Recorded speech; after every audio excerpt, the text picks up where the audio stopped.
Que el Señor les bendiga a todos. Es un gran privilegio poder estar este día martes una vez más juntos buscando al Señor, tratando de aprender más sobre su palabra en este estudio que estamos haciendo sobre el Catecismo Bautista.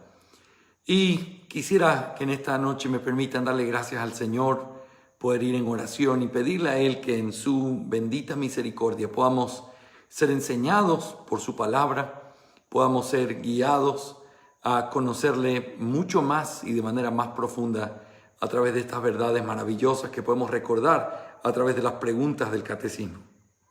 Quiero invitarte a que puedas acompañarme en oración y que podamos pedirle al Señor que en su gracia Él nos dirija a poder conocerle más y a poder honrarle más a través de ese conocimiento. Vamos a orar. Gracias, Señor, por este tiempo que me permites, como cada martes, de poder abrir este catecismo repleto de tu palabra. Señor, queremos conocerte más. Ayúdanos, direcciona nuestra mente para poder disfrutar de estar contigo, de estar cerca de ti, de conocer más las cosas que tú has hecho. Y hoy, al pensar en la obra de Cristo, Señor, trae a nuestro corazón mayor adoración, un amor más profundo por Él. Gracias, Señor, por este privilegio. Te honramos y queremos con todo nuestro corazón serte fieles. Te lo pedimos en el nombre de Cristo Jesús. Amén. Vamos a estudiar el día de hoy, y este va a ser nuestro plan. Vamos a estudiar, Dios mediante, 2 preguntas, y si es posible un poco más, trataremos de avanzar. Pero vamos a cerrar, o vamos a hacer el punto de conexión entre la doctrina del hombre, de la caída que estuvimos estudiando en las semanas anteriores y las preguntas anteriores, y comenzamos a hablar en la siguiente pregunta con respecto a la obra del Señor Jesucristo, su oficio como sacerdote, como rey y como profeta.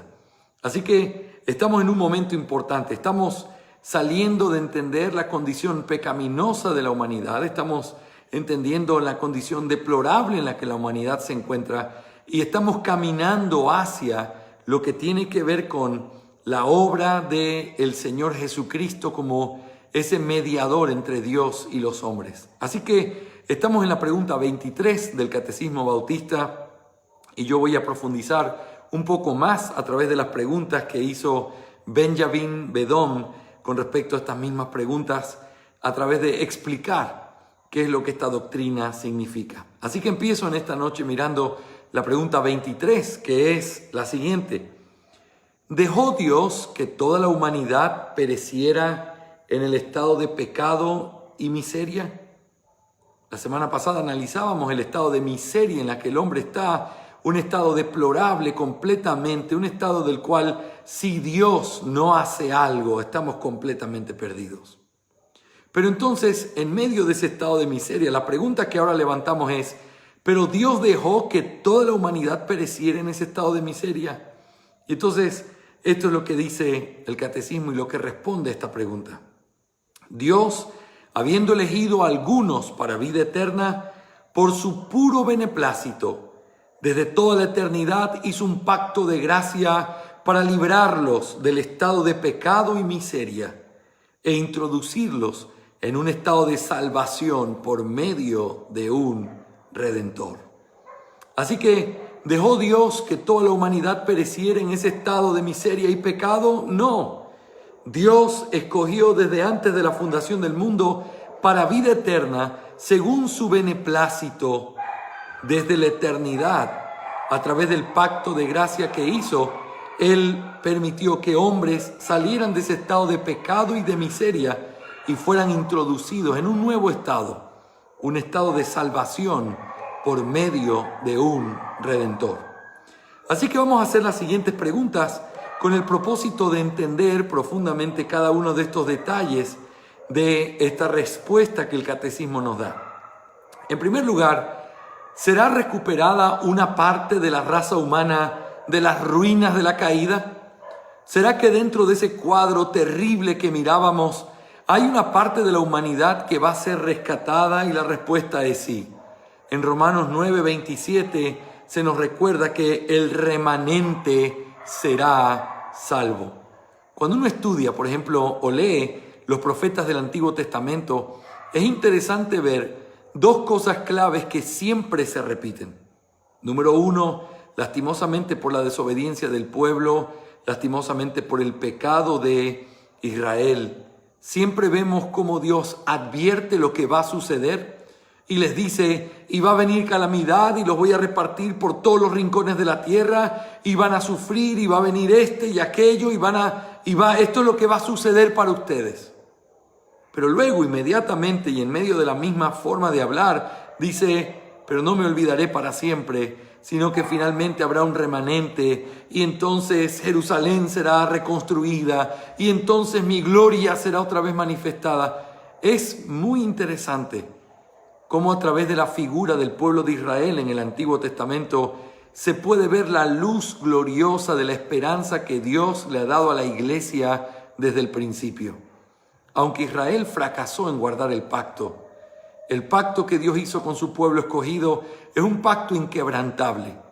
Por lo tanto, a pesar de todas las cosas, su luz vuelve a resplandecer porque hay un remanente que no importa lo que suceda, no importa lo que el mundo haga o deje de hacer, el remanente será salvo. Pero, ¿es segura la salvación de este remanente? ¿Este remanente verdaderamente será salvo? Y la respuesta es sí. Por eso en Romanos 9:11 Pablo repite en este argumento muy conocido, hablando de, ¿es entonces que la palabra de Dios fracasó? Por eso es que el pueblo de Israel hoy no cree, porque la palabra de Dios fracasó. Y Pablo dice, no, nunca se trató del pueblo israelita terrenal, siempre se trató del pueblo escogido. Y dice estas palabras, y tiene que ser así, para que el propósito de Dios conforme a su elección permaneciera. Para que el propósito de Dios conforme a su elección permaneciera. Es decir, su elección se cumplirá, su propósito se cumplirá. Y por eso es seguro que este remanente sea salvo. Pero entonces lo inevitable, ¿serán todos los demás dejados para que perezcan en sus pecados? Ya que es un remanente el que es salvado, ¿qué pasa con el resto? Y la pregunta que está haciendo el catecismo es, ¿serán ellos dejados en sus pecados para perecer? Y la respuesta es sí. Romanos 11:7 nos recuerda que los demás, los que no son parte del remanente, fueron endurecidos. El Señor tiene misericordia de quien tiene misericordia, y al mismo tiempo a quien quiere endurecer, endurece. Son las palabras de la Escritura. Pero lo que esto significa, o la repercusión directa que esto tiene, es el hecho de que, así como se manifiesta la gracia de Dios salvando al remanente, se manifiesta su justicia, condenando justamente a aquellos que no creyeron. Pero, ¿es el decreto de Dios la causa final de la ruina de los hombres? ¿Es la causa del decreto de Dios, es la causa impulsiva, es lo que los obliga a ser condenados? Y claramente la Biblia nos responde que la respuesta es no. Aunque Dios ha decretado todo de manera inalterable, hay una realidad. Y esa realidad es que la razón por la cual los hombres se condenan es, como dice Santiago 1:15, porque después, cuando la pasión se ha concebido, da a luz el pecado, y cuando el pecado es consumado, engendra la muerte. Y eso es lo que encontramos en Santiago 1:15. La razón de la condenación de los hombres descansa en el pecado de los hombres, su no arrepentimiento y el hecho del juicio de Dios. Dios es un Dios justo, y por justicia, entonces Él hace que las cosas sean puestas y llamadas por su nombre. Ahora, eso nos lleva entonces a otra pregunta. ¿Son todos los santos objeto de la eterna elección de Dios? Dios eligió a todos los santos, es decir, todos los que son santos en el sentido de creyentes, separados de Dios o por Dios, ¿todos ellos han sido elegidos? La respuesta es sí. Y dice 2 Tesalonicenses 2:13, Dios os ha elegido desde el principio. Todo aquel que cree todo aquel que se salva. La verdad que está en medio de eso, la verdad que no vemos con ojos humanos, pero que está escrita en el libro de Dios, es que los que se salvan y creen son porque han sido escogidos. Por lo tanto, todos los santos son objetos de la elección de Dios. Pero podemos decir entonces que son elegidos para la felicidad como el fin de toda la razón por la cual son elegidos. Ellos son elegidos para poder tener un gozo eterno. La respuesta es sí. Por eso dice 1 Tesalonicenses 5:9, porque no nos ha destinado Dios para ira, sino para obtener salvación. Hay gozo detrás de esa elección. La razón de la elección es la gloria de Dios, pero un propósito que viene conectado a eso es el gozo de aquellos que han sido elegidos. Hermanos, somos tan privilegiados, tenemos tanta gracia dada por Dios y por eso fuimos elegidos. Pero no solamente eso, sino que el medio a través del cual nosotros somos elegidos es la santificación. La santificación es el medio. ¿Y qué significa eso? Bueno, 2 Tesalonicenses 2:13 dice que Dios nos ha escogido para salvación mediante la santificación. Nosotros somos salvados por la gracia de Dios. Somos salvados a través de la fe en Cristo Jesús y solamente por la fe en Él. Sin embargo, cuando hemos creído, su obra nos hace aceptos delante de Dios. Pero entonces, a partir de ese día, el Espíritu Santo comienza a obrar en nuestras vidas, haciéndonos perfectos, santos delante de Él. Esa santidad perfecta no la podemos ver en esta tierra. Por eso ningún creyente puede decir que no tiene pecado. Todos los tenemos. Y seguimos en esa lucha durante nuestro peregrinaje en la tierra. Pero el medio es la santificación. Ahora, un detalle bien importante que a veces se pasa por alto, y es el hecho de, somos los que hemos sido escogidos, los que hemos sido salvados, ¿son escogidos en Cristo? Y la respuesta es sí, pero escucha esto, a veces pasa por alto el entender lo que significan las palabras de Efesios 1:4, según nos escogió en Él. La elección no está basada en algo que nosotros pudiéramos dar. La elección no está basada en nuestra propia gloria o en cosas que tuviéramos para ofrecerle a Dios. La elección está basada en Cristo Jesús. Fuimos elegidos en Él. Cristo fue establecido como nuestro representante desde antes de la fundación del mundo. Y como fuimos puestos en la mano de Cristo, tal como el Señor lo enseña, los que tú me diste, como fuimos puestos en la mano del Señor Jesús, en el momento en que se establece la elección de salvación, somos escogidos en Cristo por causa de estar en Él. No es por nosotros, no es por nuestros medios, no es porque nosotros creemos o pensamos que somos mejores que otros. Es la gracia de Dios lo que siempre hace la diferencia. Y eso nos lleva a una pregunta final en este bloque. Y es el número de los que son escogidos de esta manera un número cierto, certero, que no se cambia. Y la respuesta es sí. Por eso Pablo dice en 2 Timoteo 2:19, el Señor conoce a los que son suyos.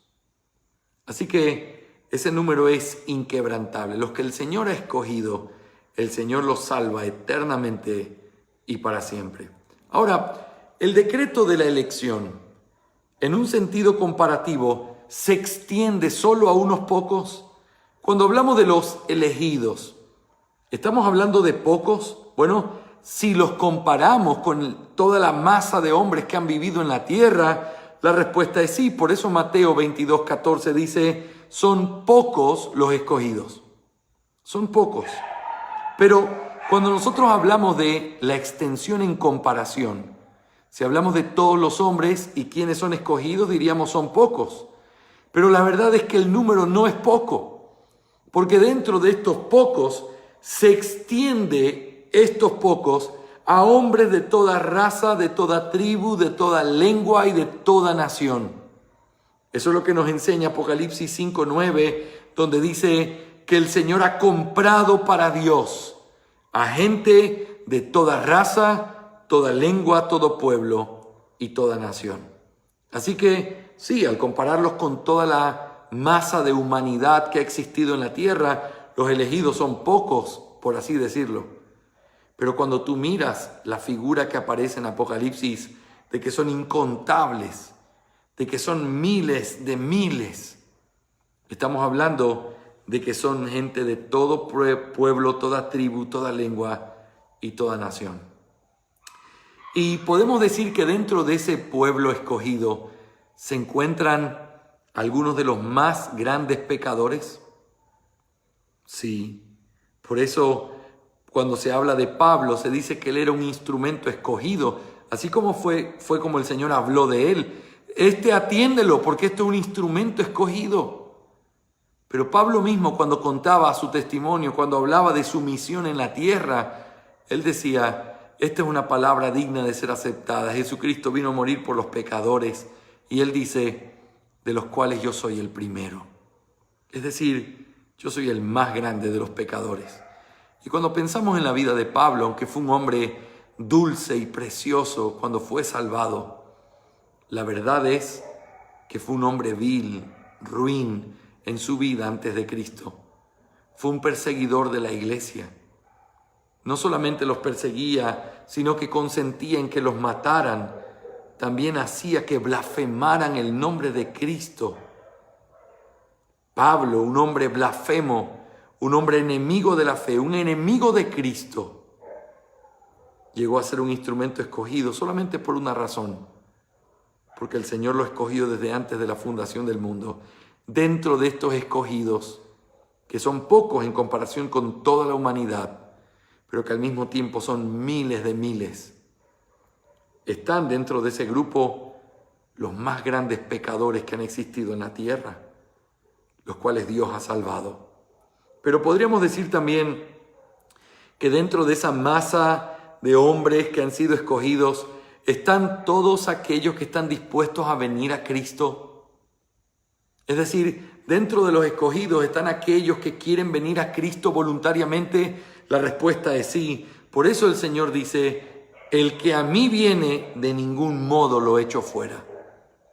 Aquellos que vienen a Cristo, vienen por la fe y cuando llegan a Cristo se dan cuenta que la razón por la que vinieron es porque fueron escogidos.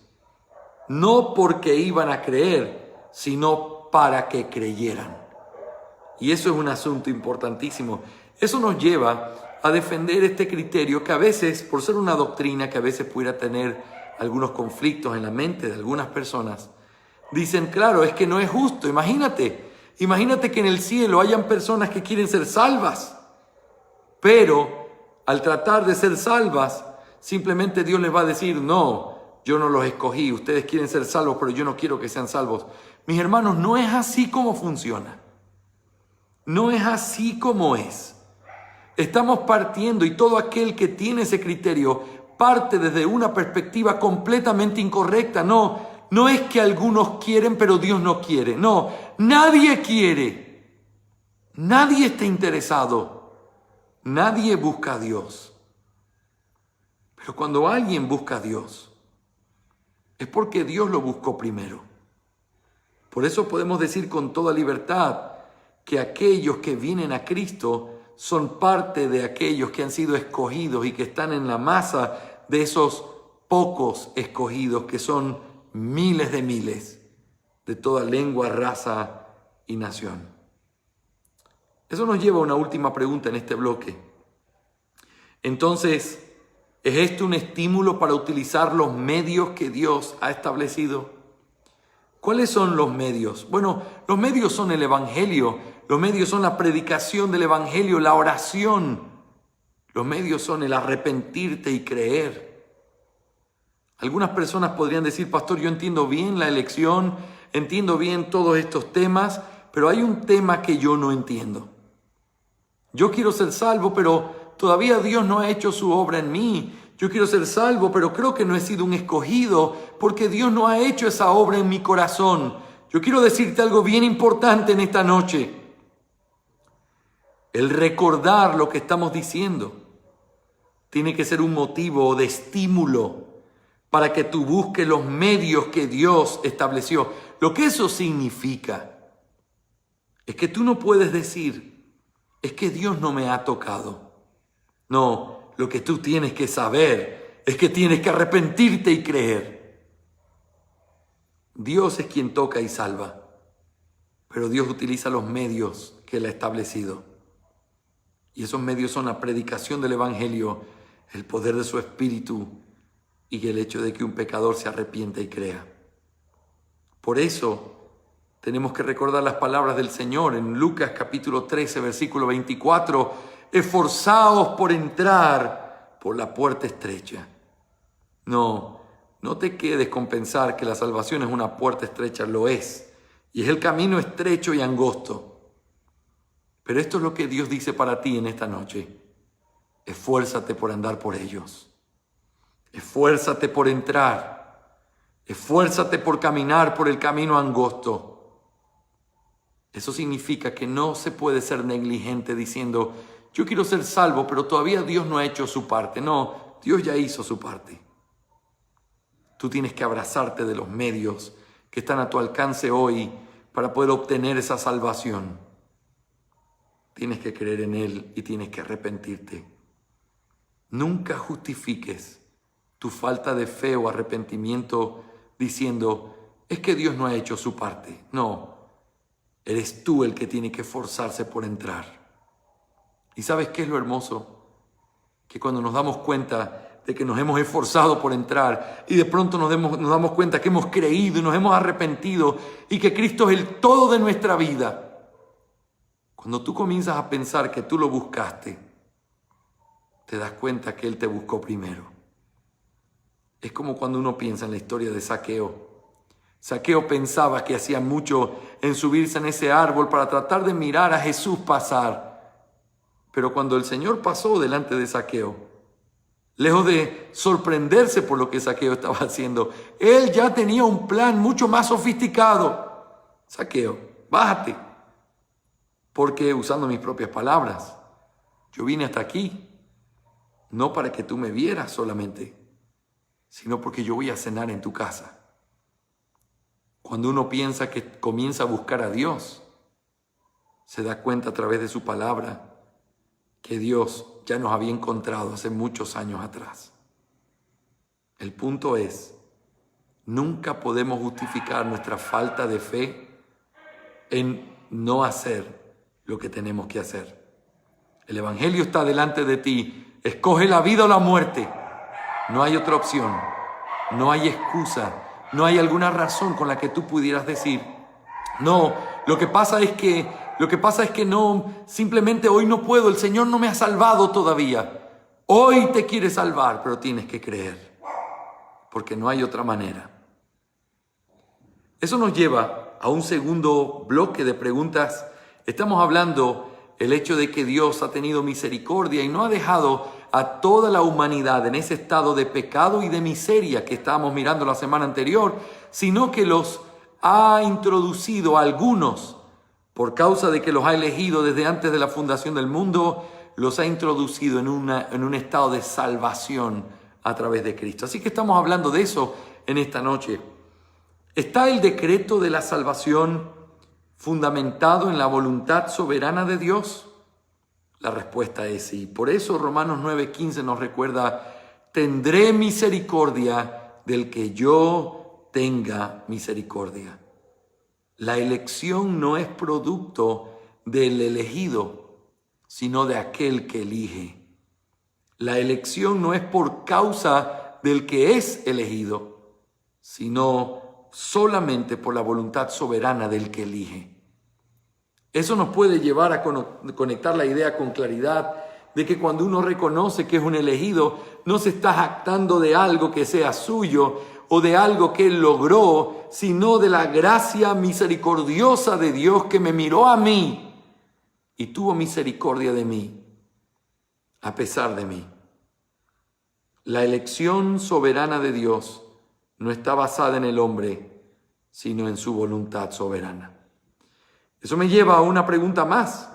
¿Y ¿no entonces sobre nada en la criatura? ¿Dios no nos escogió por algo que vio en nosotros?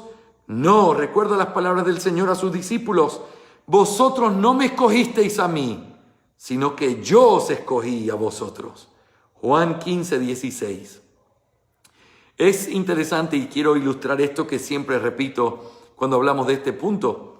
Yo crecí cerca de un pueblo y nosotros era muy común ir a los ríos y bañarnos en el río. Y realmente parte del deleite de la caminata hacia el río era ir buscando durante el camino diferentes piedritas, sobre todo que sean planas, porque nos gustaba hacer saltar esas piedras en el río cuando uno las tira y hacen diferentes rebotes sobre las aguas. Y entonces la recomendación era siempre buscar piedras que sean lo más chatas, lo más planas posibles para que ellas pudieran saltar. Si eran gruesas o pesadas no lo iban a hacer. Así que como niños íbamos caminando hacia el río con la mirada puesta en las piedras. Y entonces nuestros bolsillos llegaban pesados de piedras planas que íbamos a utilizar para poder tirar en el río. Ahora, nosotros escogíamos esas piedras porque la piedra tenía algo que llamaba nuestra atención y tenía una utilidad para nosotros. Ya que queríamos hacerla saltar, era importante que tengan cierta forma para que saltaran. Así que las escogimos en base a lo que esas piedras tenían o en base a lo que esas piedras podían servirnos a nosotros. Ahora déjame decírtelo de esta manera. La elección de Dios no fue así. Dios no eligió en base a alguna utilidad que nosotros pudiéramos tener para Él. Dios no eligió porque vio que podíamos ser útiles en sus manos. Dios nos eligió del fango, de todo el lodo en el que estábamos. Y nos escogió no porque íbamos a creer, sino que nos escogió para que creamos. Nos escogió no porque íbamos a ser útiles, sino que nos escogió para que seamos útiles. La razón por la cual Dios ha escogido no se encuentra en el hombre, sino en la voluntad soberana de Dios. Ahora, podríamos decir entonces que esa elección de Dios, ese decreto de la elección, es un decreto secreto, es decir, no está revelado para los hombres. Definitivamente tenemos que decir que sí. Efesios 1:9, el apóstol Pablo dice, o se le llama a la elección, el misterio de su voluntad. El misterio de su voluntad. Esto nos lleva a tener que explicar algo. Mira, no sé qué es lo que tú crees con respecto a lo que estoy enseñando y te ruego, tenme mucha paciencia. Si esta no es tu convicción, déjame explicarte qué es lo que nuestros padres en la historia han creído y qué es lo que nosotros creemos. Y por eso estoy tratando de explicarlo con estas preguntas. Lastimosamente muchas personas han dicho o han hecho una caricatura de aquellos que creemos en la elección soberana de Dios, diciendo, esos que creen en elección, ellos creen que saben quiénes son salvos. Ellos creen que tienen la facultad de decir tú eres un elegido y tú no. Ellos se jactan de ser los elegidos. Mis hermanos y amigos, nada puede estar más lejos de la verdad. Cuando uno entiende verdaderamente este decreto, en primer lugar, exalta la gracia de Dios como nadie más puede hacerlo. Porque piensa en esto, si tú crees que Dios te escogió porque Él vio que tú ibas a creer, entonces déjame decirte algo, en el fondo tienes algo de qué jactarte. Porque de alguna manera fuiste mejor que otros. Podrías decirle al Señor, gracias Señor, porque aunque todos tenían la oportunidad, yo fui más sensible que otros, yo fui mejor que los demás, yo sí quise buscarte, no como esos pecadores. Si tú crees eso, si tú crees que Dios te escogió porque vio que ibas a creer, tú tienes algo de lo que jactarte. Pero cuando tú crees como nosotros, que Dios te escogió solo por gracia, a pesar de tu miseria, y no por nada en ti, sino por su voluntad soberana, entonces su gracia es amplificada delante de nuestros ojos, y lo único que podemos decir no es, Señor, gracias por escogerme, sino, Señor, ¿por qué me escogiste? ¿Por qué yo? Habiendo tantas personas mejores que yo, habiendo personas más sensibles que yo, ¿por qué me escogiste a mí? Señor, tú no sabes lo que yo soy. Pero la verdad es que cuando uno entiende el decreto de la elección, uno le puede dar gracias a Dios porque está basado en su soberanía y no en las criaturas que son elegidas. Pero la segunda cosa es que el misterio de la elección es un asunto muy importante y clave. Y déjame explicártelo de esta manera.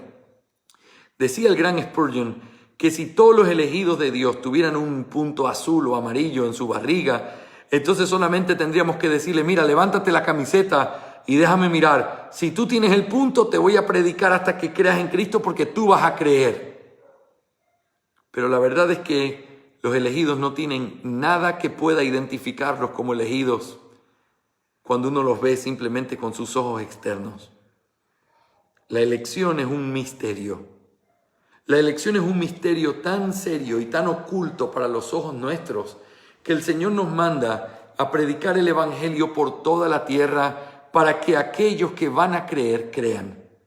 Pero nunca nos dice quiénes son los que van a creer. Solo nos dice, ¿y cómo creerán si no hay quien les predique? Es decir, ellos van a creer, pero para que crean, tiene que haber alguien que les predique, y para que les predique tiene que haber alguien que los envía.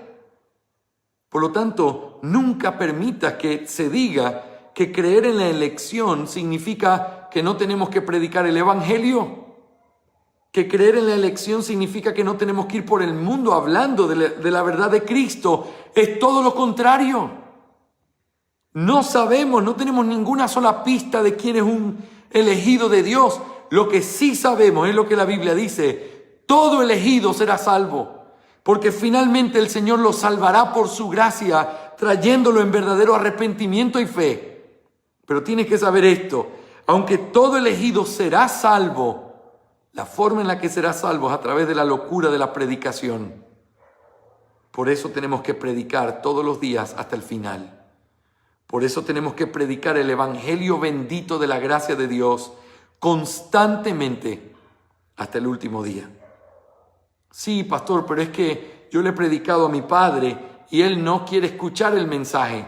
Debe ser que él no es un elegido. Te voy a decir una cosa: ni siquiera el hecho de rechazar temporalmente el Evangelio demuestra que él sea o no un elegido. La única razón o la única forma en la que tú puedes saber si alguien fue elegido o no es si al final de su vida esa persona nunca creyó. Porque al final sabes que si no creyó fue porque la gracia de Dios no lo alcanzó. Pero la única manera de saberlo no es porque te rechace una o dos veces, es porque se muere sin Cristo. Por lo tanto, cuando alguien rechaza, está haciendo lo que naturalmente un pecador va a hacer: rechazar el mensaje de salvación. Nunca deseches a nadie por rechazar el mensaje de salvación. Seguramente quien te predicó a ti lo hizo muchas veces. Quizás muchas veces hasta mirabas con malos ojos a los que estaban preocupados por tu alma. Quizás que, como yo, te escondías cuando el pastor venía a tu casa a darte discipulado o te hacías el enfermo. ¿Cuántas veces rechacé el mensaje de salvación hasta que la gracia de Dios me alcanzó? Hermanos, este es un asunto importante y es un asunto que tiene que estar claro en nuestra mente. La gracia de Dios es una gracia que nos escoge en base a su soberanía y nos escoge de manera misteriosa para los ojos de los hombres, porque no sabemos quiénes son los creyentes, sino hasta el momento en que creen o que mueren rechazando el Evangelio. Eso me lleva a una última pregunta en este bloque. Y entonces, ese decreto de la elección ¿es un decreto firme e irrevocable? Y la respuesta es sí. Por eso, 2 Timoteo 2:19 dice: el sólido fundamento de Dios permanece firme. En la Reina Valera dice algo como: porque el fundamento de Dios es firme. Conoce Dios a los que son suyos. Vamos a un siguiente bloque de preguntas dentro de esta misma pregunta del catecismo. ¿Ejerce Dios toda gracia especial por medio de Cristo? Todas las gracias especiales que recibimos, las recibimos a través de Cristo y la respuesta es sí. Por eso Efesios 1:3, en esta gratitud, en esta alabanza que el Señor, que Pablo da al Señor en Efesios capítulo 1, él empieza diciendo que Dios nos ha bendecido con toda bendición espiritual en Cristo. Podemos preguntar, ¿hubo compromisos mutuos para este propósito entre el Padre y el Hijo? Sí. En Zacarías 6:13 dice, habrá consejo de paz entre ellos dos. Todas las promesas del pacto fueron hechas principalmente a Cristo y la respuesta es sí. Por eso se les llama las fieles misericordias mostradas a David. ¿Se le exigieron a Cristo entonces todas las condiciones del pacto? Sí. Así como las promesas fueron hechas a Cristo, también las exigencias fueron demandadas de Cristo. Por eso dice en Isaías 53:6, el Señor hizo que cayera sobre él la iniquidad de todos nosotros.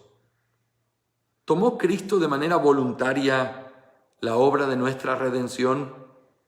La respuesta es sí. El Señor, hablando con las palabras del Señor en Hebreos 10:7, dice, he aquí yo he venido para hacer, oh Dios, tu voluntad. Cristo vino voluntariamente a cumplir esa voluntad gloriosa de redimirnos. Y el Padre se involucró para que se cumpliera la misión del Hijo. Sí, por eso dice que a su debido tiempo, Él vio la angustia de su alma y Él lo vio y quedó satisfecho. Isaías 53:11. Antes de poder pasar al siguiente bloque de preguntas, yo quisiera explicarte algo bien importante que quizás lo conoces, pero es tan hermoso recordarlo. Y si no lo conoces, yo te animo a que puedas, a partir de esta clase, seguirlo estudiando por ti mismo.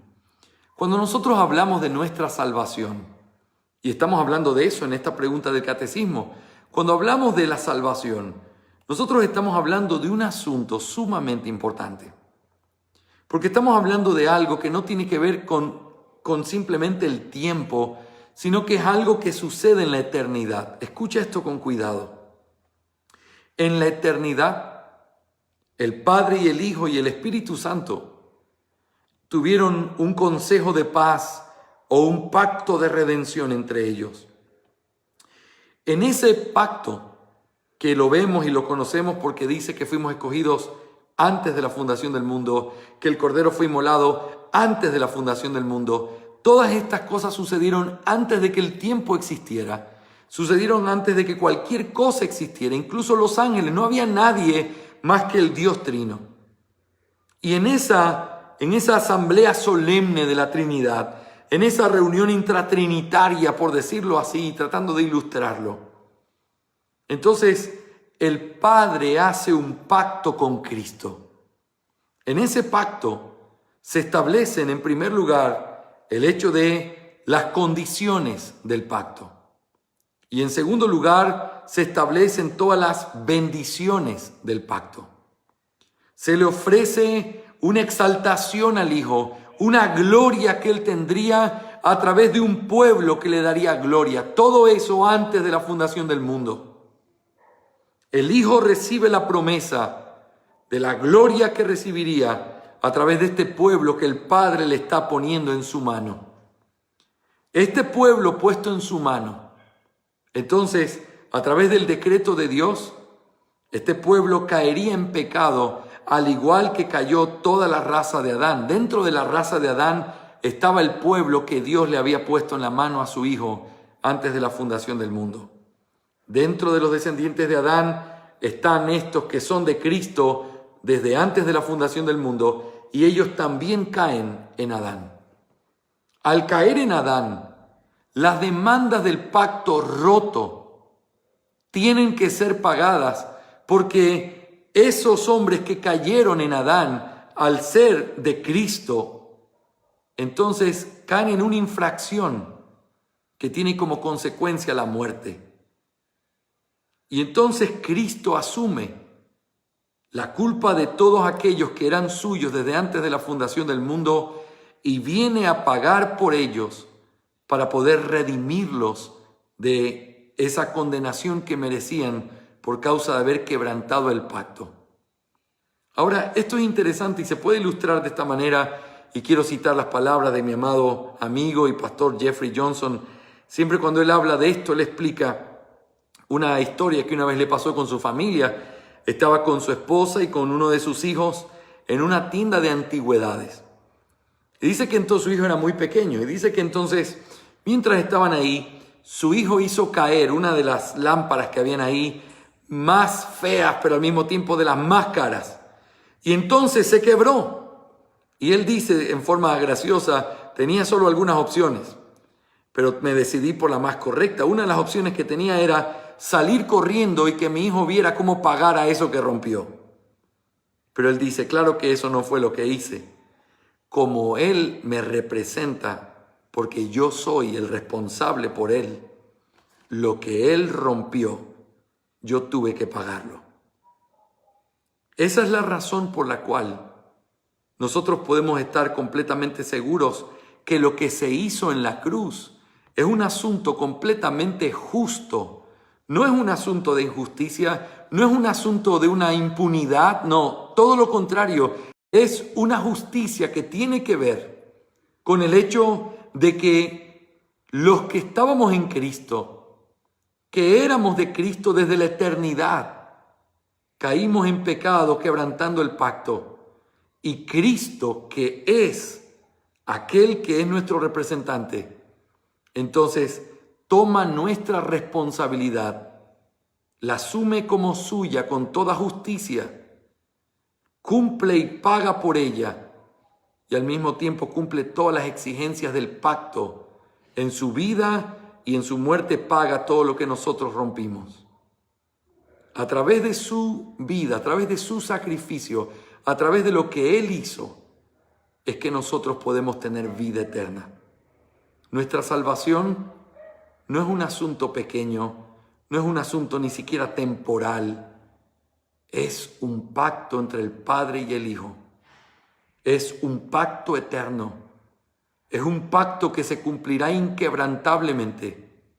Es un pacto que nosotros tenemos el privilegio, sin haber hecho nada, de ser parte de Él, solamente por la gracia y la misericordia de Dios. Mis hermanos, no tenemos razones para estar completamente gozosos y vivir diciendo como Pablo que nos gozamos en cualquier circunstancia de la vida, porque el gozo no está basado en lo que vendrá. El gozo está basado en lo que ya pasó y que nunca nadie lo podrá cambiar. Nuestro Redentor se entregó por nosotros, por amor de nosotros, en representación de nosotros, para poder a través de su muerte, pagar lo que nosotros hicimos y a través de su vida lograr las exigencias y las condiciones que Dios estableció desde la eternidad. Una justicia perfecta, un cumplimiento perfecto, son las cosas que se demandaban y son las cosas que Cristo cumplió a la perfección. Y al mismo tiempo, todo lo que no cumplimos, Cristo lo pagó en la cruz del Calvario. Por eso nosotros podemos tener completa esperanza. Por eso podemos tener seguridad. Por eso podemos tener gozo en nuestra vida. Mis hermanos, permítanme hacer 2 bloques más cortos de preguntas y vamos a terminar ahí nuestra clase del día de hoy, pero anhelo que esté siendo de claridad y de ayuda a todos los que nos están siguiendo a través de esta reflexión teológica. Siguiente bloque de preguntas. ¿Están los santos en el pacto dado a Cristo? Sí, como lo hemos visto. En Juan 17:6, el Señor le dice al Padre, eran tuyos y tú me los diste. Ahí estamos haciendo referencia a ese consejo en eternidad. ¿Le fueron entregados a Él para que los redima? Sí. Y dice en Gálatas 4:5, para que redimiera a los que estaban bajo la ley. Para eso vino el Hijo. Esos éramos nosotros. Estos que han sido santos y que están dentro del pacto de Cristo, ¿han sido llamados por Cristo? Sí, por eso el Señor dice en Juan 10:16 que era necesario traer todavía otras ovejas que estaban en otros rediles. Y estaba hablando de todos los gentiles y las naciones que todavía no habían venido a Él en arrepentimiento. Él dice, mis ovejas oyen mi voz. Él las estaba llamando. ¿Son estos hombres que están en el pacto con Cristo, son preservados por Cristo? Sí, por eso dice Juan 17:12, a los que me diste, los guardé. A los que me diste, los guardé. Y finalmente, estos que están en el pacto con Cristo, ¿serán glorificados? Dice el versículo en Juan 17:2, le diste autoridad al Hijo del Hombre sobre todo ser humano para que dé vida eterna a todos los que tú le has dado. El Hijo recibió la autoridad para darle vida a todos los que el Padre le ha dado. Por eso ellos serán finalmente glorificados. Pero ¿todo esto se cumplirá a la perfección? ¿Este plan perfecto de redención se cumplirá? La respuesta es sí. Así como dice Isaías 53:10, la voluntad del Señor, el plan que el Señor estableció, en su mano será prosperada. Finalmente, el último párrafo dentro de nuestra pregunta 23. ¿Podríamos nosotros haber sido salvos por medio del primer pacto? Es decir, el pacto que Dios hizo con Adán, el cual Adán quebrantó en nombre de todos los hombres. ¿Nosotros podríamos haber sido salvos a través de ese pacto? ¿Puede alguien ser salvo siendo representado por Adán? La respuesta es no. Gálatas 3:21 dice, porque si se hubiera dado una ley capaz de impartir vida, entonces la justicia ciertamente hubiera dependido de la ley. Pablo aclara que no es porque la ley fuera incapaz, sino porque ningún hombre fue capaz de guardar la ley. Ni Adán, ni ninguno de sus descendientes es capaz de ser justificado por sus obras de justicia, porque sus obras son malas. Por eso, bajo el primer pacto, nadie puede ser salvo. Entonces, ¿es el nuevo pacto y ser parte de este nuevo pacto un gran privilegio? Sí, así como dijeron los ángeles anunciando el nacimiento de del Señor Jesús en Lucas 2:10, son buenas de gran gozo. El saber que podemos participar del nuevo pacto son nuevas de gran gozo. Y finalmente, deberíamos aceptar este gran pacto, este nuevo pacto, con esa alegría, mirándolo con ese privilegio, mirándolo con ese regocijo. Sí, mis hermanos, debería ser toda nuestra salvación y todo nuestro deseo, usando las palabras del segundo libro de Samuel 23:5. Nosotros somos privilegiados grandemente al estar en Cristo, al no ser representados en Adán nunca más, sino ahora ser representados por aquel por quien la vida fue dada a los hombres. Hermanos, este asunto del pacto puede ser a veces un poco confuso. Podría ser tal vez un poco no tan sencillo de aprenderlo. Pero les recomiendo grandemente que ustedes puedan invertir su tiempo leyendo sobre el pacto. El pacto es la forma en la que Dios se ha relacionado con los hombres desde el principio. Ese pacto es a través del cual Él ofrece vida y consecuencias a través de quebrantarlo. Las consecuencias de quebrantarlo fueron pagadas por Cristo y las exigencias de ese pacto fueron cumplidas por Cristo en su vida. Él vivió la vida perfecta que la ley demandaba. Por esa razón hay esperanza en Cristo Jesús. Anhelo que nuestra clase en esta noche haya sido de ánimo, de poder recordar verdades tan importantes, tan profundas, como el hecho de recordar que tu salvación y la mía no están basados en una oración. ¿Te imaginas qué locura decir, sí, yo oré, por eso soy salvo? Qué manera tan pobre de mirar la salvación. Como que si la salvación hubiera empezado, o hubiera sido planificada, o hubiera sido planificado o establecido el plan el día que oraste supuestamente. No, la razón por la cual oraste, la razón por la cual caíste de rodillas, la razón por la cual te arrepentiste, es porque antes de que todo existiera, el Padre hizo un pacto con el Hijo, ofreciéndole gloria a través de un pueblo que lo adorara por toda la eternidad. Ese pueblo cayó en desgracia en Adán. Por eso el Hijo vino a redimir a su pueblo y vino a darles vida y vida en abundancia. La razón por la cual tú creíste es porque Él te escogió. Y la razón por la cual te escogió es porque desde antes de la eternidad, ese fue el plan soberano de Dios. Gloria al Señor, y espero que tu alma y tu corazón sean motivados grandemente al recordar estas palabras, al hablar de estas cosas que nos hacen tanto bien y que traen gozo a nuestro corazón. Gloria sea dada al Señor por su inmensa bondad para con este pueblo indigno que somos tú y yo. Vamos a orar en esta noche y vamos a terminar nuestra clase aquí dándole gracias al Señor por sus bondades. Amado Señor, gracias por tu misericordia.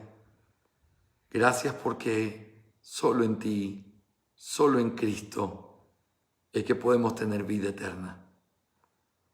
Gracias porque nuestra salvación no dependió de nosotros. Señor, ay de nosotros si hubiera sido en alguna parte, hubiera dependido de nosotros, pero es tuya y somos privilegiados. Te ruego, Señor, por tu gran misericordia, que tú nos permitas entender estas palabras tan sublimes y nos permitas vivir conforme a ellas. Te alabamos y te exaltamos. En el nombre de Jesús. Amén. Gracias a todos por acompañarnos en esta noche. Hoy hicimos una clase un poco más corta.